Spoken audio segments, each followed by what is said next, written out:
Hello everybody, this is Moses from Zaatargardens, and this is episode 39 of Gardening Without Edits. I'm going to show you something I did. I did an experiment on the fall of how to fertilize my purple passion asparagus bed.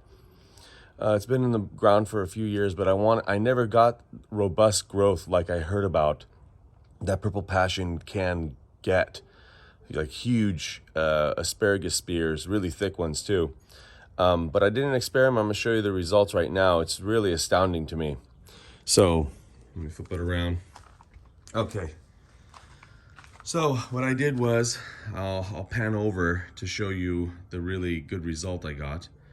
But right here, you can see the base is purple. If I go closer, you can see the base is purple, and then it starts going green. Now this is taller than this one that's really purple. So you can see the nice purple color.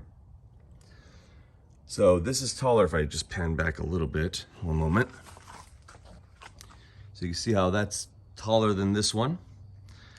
I put more blood meal and fish emulsion on this crown than I did here. So I got more nitrogen on this crown than over here. This got more phosphorus, so like bone meal. This had more bone meal, and that had more nitrogen, phosphorus and nitrogen. So this became more green, I'm assuming because of the more nitrogen, and it became taller. But let me show you what happened when I did fish emulsion, seaweed, and bone meal all together, and look at the difference. Watch right here.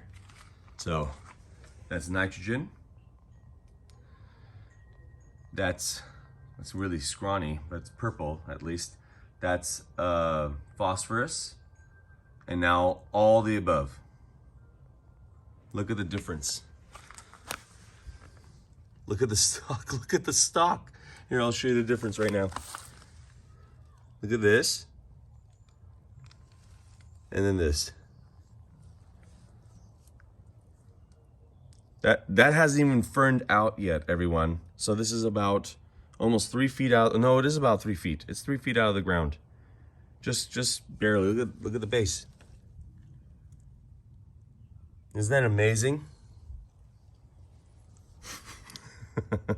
Just astounding to me. Every day, learn something. Always experiment, or you'll never find out. So always experiment. So this basically got seaweed, fish, bone meal. I got everything I could do. I could throw at it. A heavier wood chip in this area. Everything has wood chips. Everything. But this got a heavy layer. I think about maybe 3 more inches. This crown, and look at the difference. So you can see how light this is. I can just push back, and I get back to sand. There's not much, but over here, this wood chips is really thick. Over the fall. So it's been about 6 months, and that's the difference I got. Happy gardening, everyone.